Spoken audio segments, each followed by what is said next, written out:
Hello. I'm sitting here with Dr. Jerry Barrett, author of the book Alternative Dispute Resolution, the story of a political, cultural, and social movement. Welcome. Thank you. All right, well, just to start off, Alternative Dispute Resolution, ADR. What is it and how is it different than just simple negotiation? Well, actually, simple negotiations is a part of it. ADR stands for Alternate Dispute Resolution.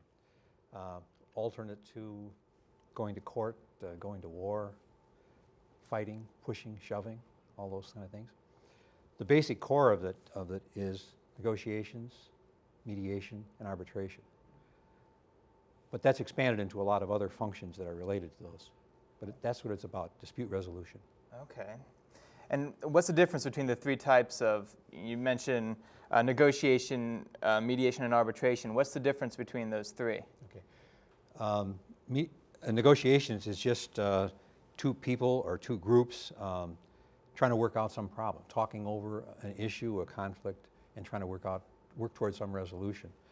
And mediation would be when another person, a mediator, joins them and helps them to negotiate. So mediation is basically assisted negotiations. Okay. Then arbitration would be two parties, or two or more parties disagreeing on something. If they were to submit that to an arbitrator, the arbitrator would listen to what they have to say, take testimony from them, other evidence, and render a decision that would be binding on them. Okay. So, I mean, pretty basic. Why the fancy title ADR? I mean, why? Well, I think what happened is there got to be more and more of this going on, and somebody felt it needed a title to cover an umbrella over it, and so ADR took place sometime in the 80s. They started calling it that. All right. Well, you've been a practitioner of ADR, so I guess since it was named in the 80s, it wasn't ADR at the time, but you've been a practitioner since 1960s. Yes. Correct? Yes. And what made you get into the field? Usually I just joke about it and I say I had an older brother who was always right, and I saw different points of view, but I never prevailed in any discussions we had about anything. And so, but more seriously, some people will say it's people who don't like conflict get into those kind of roles. I think in part it is a personality thing. If you are comfortable with listening to other people talk about without getting so engaged that you have to choose sides, and you can see possibilities of settlement. I think so. It's a partially temperamental and personality, I think, that causes people to get into it. Okay. What kind of training? I mean, you didn't just wake up one day and choose. Yeah. I mean, sort of what? Yeah. Well, I went in the service. I spent 4 years in there during the Korean War. Came out and used the GI Bill to get an undergraduate degree and a master's degree in industrial relations. Then I worked for the government for the National Labor Relations Board, which does conflict resolution, kind of on the legal level, and then I became a mediator for the state of Minnesota for a couple of years, and then became a federal mediator, mediating labor management disputes.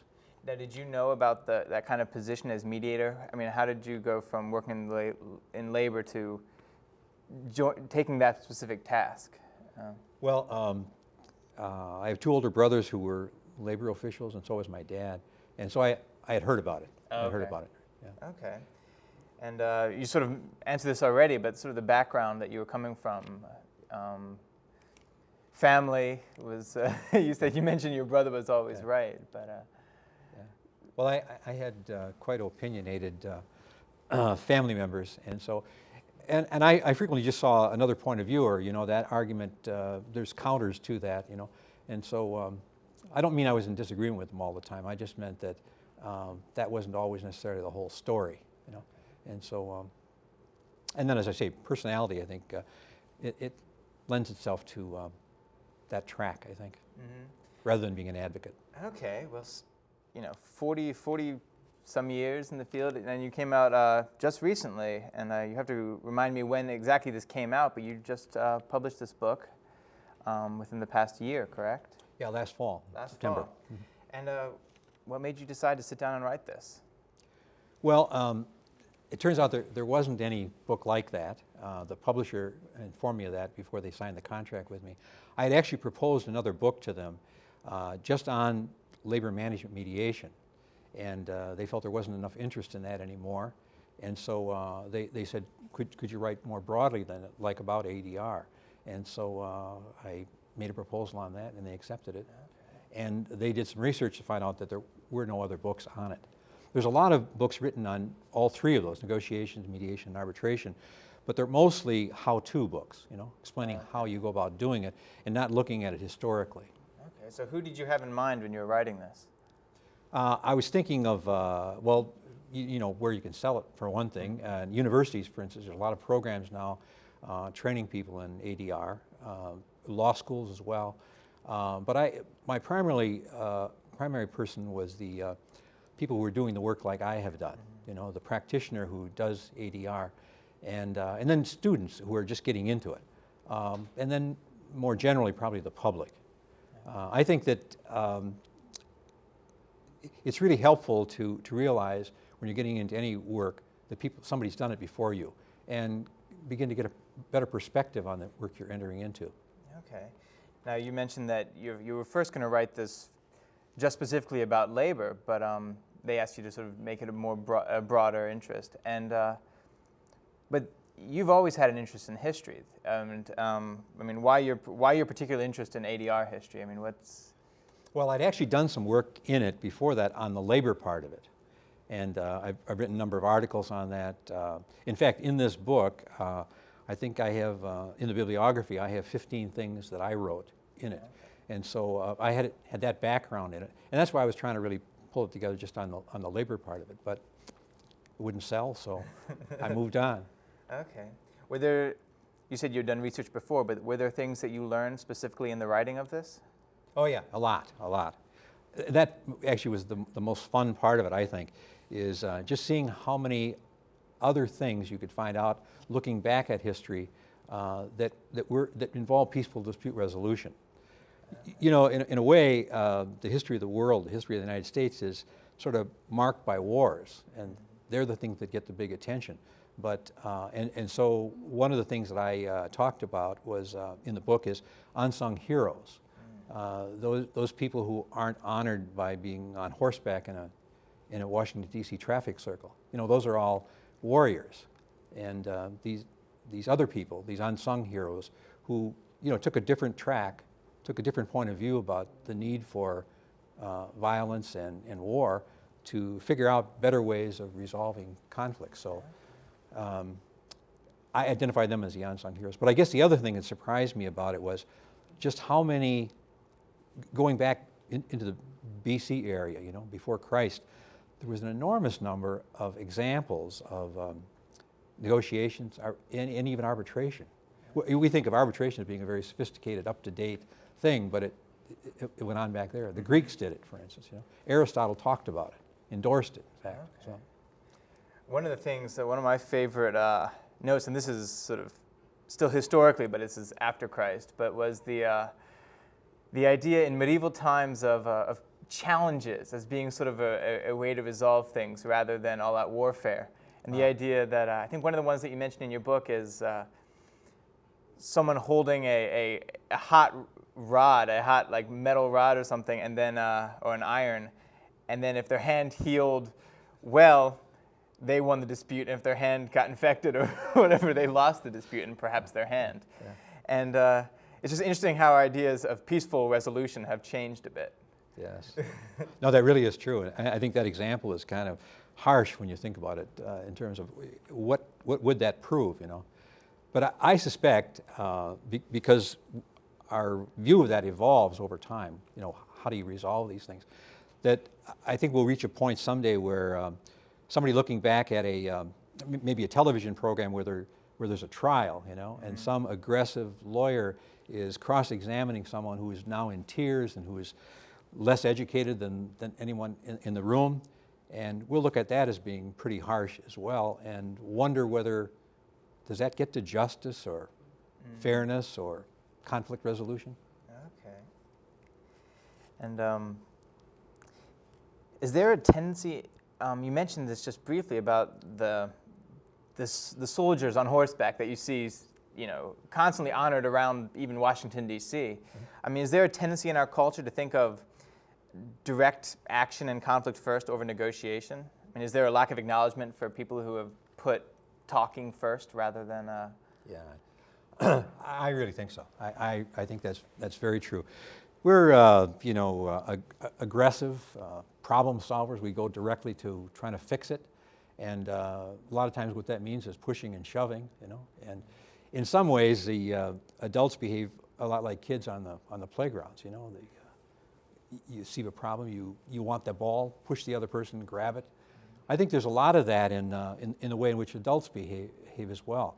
And so I think we honor that in a lot of ways, The statues with the guy on horseback is one way. I see one real irony in some of those statues. Andrew Jackson, for instance, is honored in one of those, and two of his biggest battles were unnecessary. The Battle of New Orleans, the war was already over, and then the attack he made in Florida against the Spanish. There were negotiations going on then for the Spanish to turn Florida over to us, and yet we honor him for his battles, Oh, interesting. Yeah. I want to sort of take a little further into... Actually, there's other reasons to honor him, Yeah, okay, right. But I want to take you a little further into, and briefly touch on some of your experience in labor relations. Okay. I mean, you're writing this from you have a lot of experience in dealing with labor unions and corporations and organizations working with that. Right. I want to take some brief background about labor relations. After World War I and World War II, you write in your book, or during World War I and World War II, you write in your book, ADR, or the dispute resolution, or just resolutions in general, and talking rather than labor busting or whatever, really picked up during the war. I mean, why was that? Well, I think the primary reason was we had a common enemy. Labor and management had a common enemy at that time, winning the war. And the United States was really the arsenal of productivity for the war.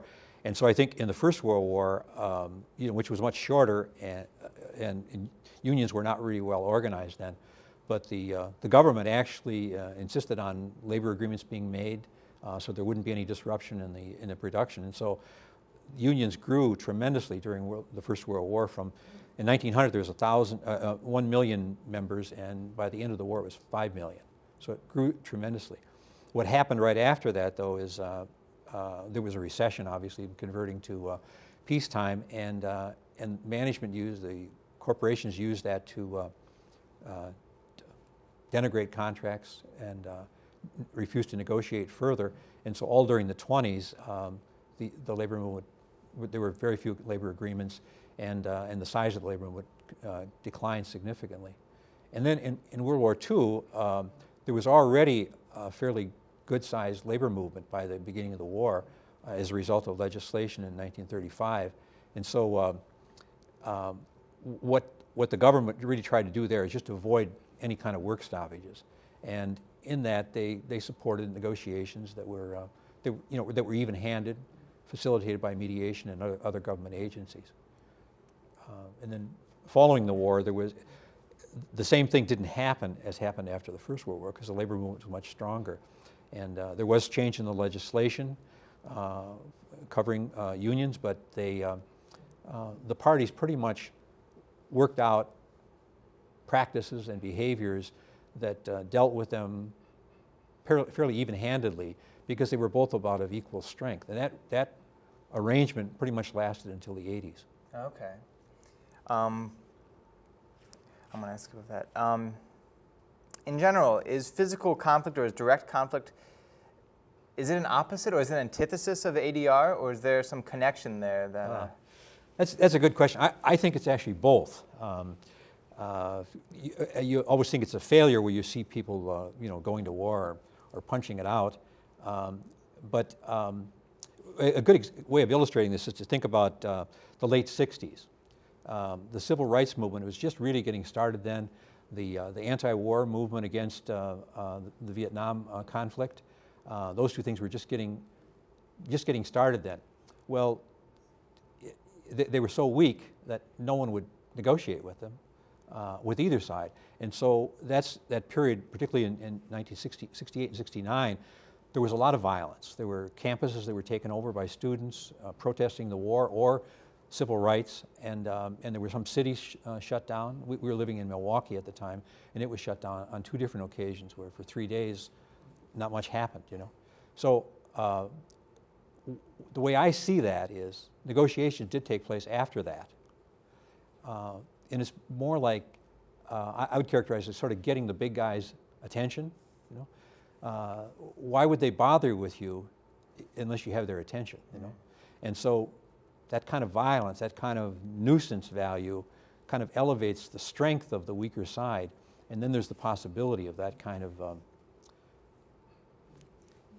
equality so that there can be some negotiations and then there can be mediation and arbitration. Okay.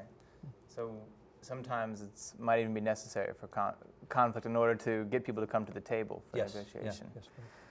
All right. Well, while labor influences have sort of slumped in the past decade or so, ADR has caught on in other areas, though. I mean, ADR has sort of it's branched out. It used to be heavily into labor, and now it's really moved into other areas. What are some of those? You mentioned a couple of them in your book. Yeah, that really has changed. Just for example, when I was mediating in the 60s, if you saw a headline that said that a mediator had done so-and-so, you'd be talking about a labor mediator. Nowadays, if you saw that in a headline, it could mean an enormous number of possibilities, you know. There's even mediation, for instance, on playgrounds. In some school systems, they'll have a young mediator student with a T-shirt on that says mediator across that kind of peer mediation, yes. And so it ranges all the way from there to marriage and divorce, environmental issues, insurance, a lot of mediation and arbitration on the stock market happenings there, building and construction. It's really moved into a whole number of areas that never really used it before that. I keep thinking of sports contracts. You know, you always hear about people going to arbitration actually over sports contracts that people can't agree on. Yes. Interesting. What are the benefits? I think one of the things that I find really interesting is, and perhaps where ADR really sits well, seems to be in relationships, in divorces, and what does ADR bring to that field specifically? Well, I think for one thing, it speeds up the process. If you have to go to court, or if you're going to slug it out on your own, it'll take a long time. The courts are backed up, and slugging it out has some other problems. So that's one thing. It does speed it up. It's less costly because it's speedier. In many cases, you wouldn't need a lawyer to help you with it. You could do it on your own, although lawyers do get involved in it. And I think the other thing that's attractive to people is they have a hand in the outcome. They actually have some role in speaking about and influencing the outcome. And I think there's a lot more, the level of satisfaction walking away from that rather than turning it over to a court where you could win or lose. And the shaping of it is not in your hands very much. And the point about not having to go through a lawyer, lawyers sort of, screen things through the questions that they pose rather than allowing you, the disputant, to tell your own story, So I think there's a high level of satisfaction with it just for those reasons. One of the things you mentioned is that people can actually come out of, there's a better chance of coming out of that remaining friends sort of after. Yes. I think you bring up something, and these are two of my favorite quotes from your book. They're two law professors. One's Paul Butler at George Washington University, and one's Samuel Gross at University of Michigan. And Paul Butler says, these are sort of two opposing viewpoints. Paul Butler says, "Nobody does trials like Americans. We made it an art form. It's almost as fundamental a part of our culture as jazz or rock and roll." And then sort of the other side of that, Samuel Gross, "If a trial occurs, it usually means a whole lot of efforts by a whole lot of people have failed." Sort of two different sides. One person really, obviously the courtroom is a place of dynamic action, and the other way, it's a place of sort of failure. Yeah, the first one really is, it's very American, isn't it? Mm-hmm. We made a show out of it. We made an event out of it, the whole thing. So it becomes a part of our popular culture. And that's probably why it's seen so much on television. It really engages you, But does justice come out of that for sure, or is it, you know, I mean, look at all the people on death row who, you know, science has shown were not guilty, you know, for instance. So it is a show, you know, it is a show like that. And I think the other thing is interesting too, that, and I think that probably is talking about what has happened more recently, which is efforts gone into before trial to resolve it in some other way, you know. And I think so. The one I agree with both statements actually, but I'm more fond of the second one because it really shows what the person is really talking there about is ADR. Mm-hmm. And of course, law schools didn't ever teach this before. You know, in the 70s and before, law schools didn't cover this as a subject. You know, now they do. Yeah, that's something I wanted to talk about. You now continue to work with people people interested in ADR. You talk to people who are you know, students who are perhaps taking it up. Is there, I mean, what do they need to know about history? I mean, do you feel like it's important that they need to? Well, I'm obviously biased about it. I think it would be helpful. Harry Truman said that the only history we need to worry about is that history we don't know, you know. And so here's some history they might not know. But I just think it makes you broader if you understand what came before you in the field that you're working in, you know. The other thing I would say as a sales pitch to them, to students, is there's a lot of great stories in there that they can use appropriately in the midst of doing ADR, you know, and they can work in those stories and show many of them are quite interesting or amusing, and people would not be aware of them. So they can use it for those points in mediation or negotiation where you need to pause, you know, you need some humor, you need some diversion.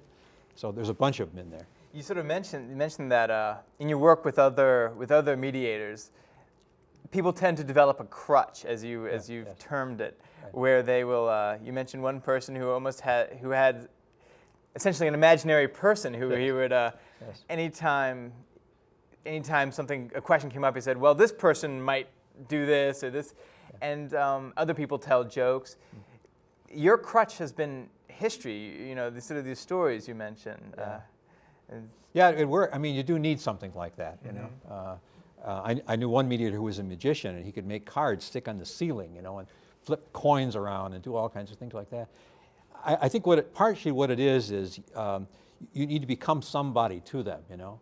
When you arrive there, in a typical conflict like that, the parties have failed to get an agreement on their own. And so they're frustrated, they're angry with each other, and they'll look for someplace else to put that anger, and it might be on you, you know. So you got to, as quickly as you can, figure out some common denominator with them, you know. If they like sports, you need to talk about that. If a joke will do it, if a little reference to history will do it, or if a card on the ceiling will do it, you know, whatever works. To get past that awkwardness and to begin to build some trust with them, because what the mediator has to do is influence them. You got to change some minds, you know.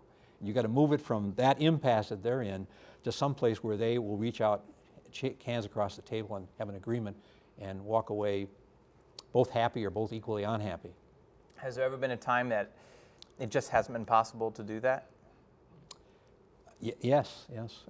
That's when a strike will happen, right? Oh. Yeah, that's what strikes look like, you know. And if a mediator was involved before a strike happened, you can bet that he or she did everything they could to convince them that's a bad idea, you know. But there's been a lot of strikes, so it happens, you know.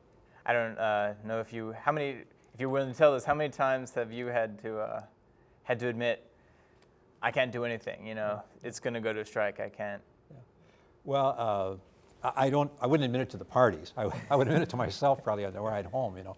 But it certainly has happened. I've had strikes, and very disappointing when you had worked hard on almost getting there, you know, that kind of feeling. And if only one more thing would fall in place, and you pushed hard on it to get it to happen, and it didn't. For instance, one of the strategies that a mediator would use is to say to the union group in a caucus, how many times have you been on strike, you know? And then you got some money in the bank, and what about your health care? Does that continue, and how does that work? And then you're asking for this amount. How many days can you stay on strike and still come out ahead? You know, so I mean, even, you know, get up on the flip chart and do some math for them, you know, just to kind of convince them that talking's better, you know. Mm-hmm. Okay. It's like avoiding war, you know? Don't do that. Were there ever times that you were surprised that you didn't think that you could, that anything would work out, and there it is? Yeah, yeah, that's true. You start from the point, when you enter the room, you may be the only one that thinks that it can be settled, you know? And then as it goes on, particularly early on when I was doing this, there were surprises where I had kind of assessed it one way and then realized I was off the mark, you know? They really wanted something else, but they hadn't put it clearly on the table yet. Or there was just some getting even involved, and that hadn't become apparent to you. So that's happened too, yes. Okay. Well, we're going to wrap this up, but I sort of have a final question. You worked with your son on this book. Yes, yes. You mentioned at one point that you actually had a broken arm, so he actually helped you out just because you simply couldn't work on it yourself. But was ADR necessary at times? Between he and I? Yes. No, it really wasn't. I've worked with other editors, and he was the best editor. He was polite. He would make very nice suggestions.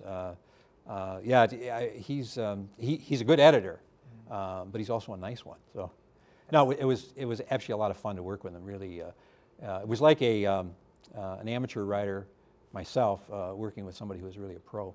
So it was very enjoyable. Yeah. Well, thank you very much. Okay. I enjoyed reading it, and I think it's fascinating. It sort of made me want to look into it myself. So, good. Thank you very much. Thank Appreciate you. it.